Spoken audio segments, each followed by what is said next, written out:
intelligente, mais au moins la vie.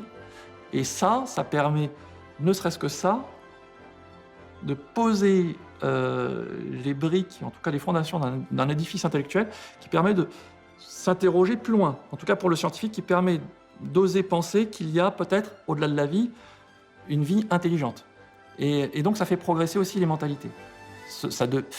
Ces sujets vont devenir de plus en plus mainstream, c'est ça que ça veut dire. Il y a plus de planètes comme la Terre qui sont habitables dans le volume observable de l'univers qu'il y a de grains de sable sur toutes les plages de la Terre.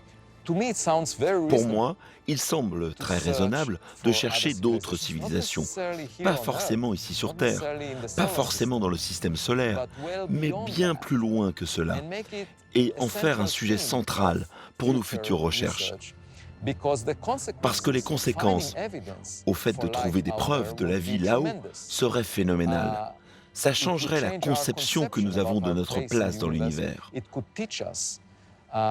Ça nous apprendrait des choses sur des technologies avancées que nous n'avons jamais rêvé de développer.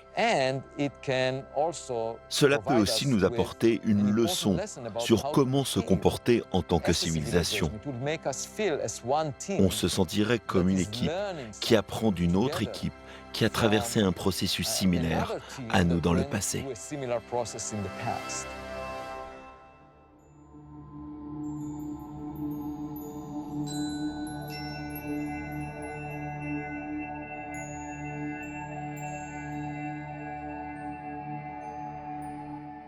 Sachez encore qu'en Suisse aussi, le commandement des troupes d'aviation a longtemps recueilli les observations menées par ses pilotes, où ces radars et plusieurs rencontres du troisième type, inexpliquées, ont été glissés dans un dossier OVNI. L'année 1971 a été particulièrement riche en observations. Ce dossier, longtemps tenu secret, est finalement assez maigre et a été versé aux archives fédérales dans les années 90. Excellente soirée à vous tous, très belle semaine et à bientôt. Les révélations ne cessent de tomber. Patinage, tennis, football, natation, les athlètes victimes de violences sexuelles osent désormais briser l'omerta. Mais rares sont les athlètes de haut niveau qui osent dénoncer un système dans lequel les fédérations et les instances du sport protègent les entraîneurs à succès qui violent impunément leurs protégés. Traumatisés, les victimes sont enfin prises en compte par la justice.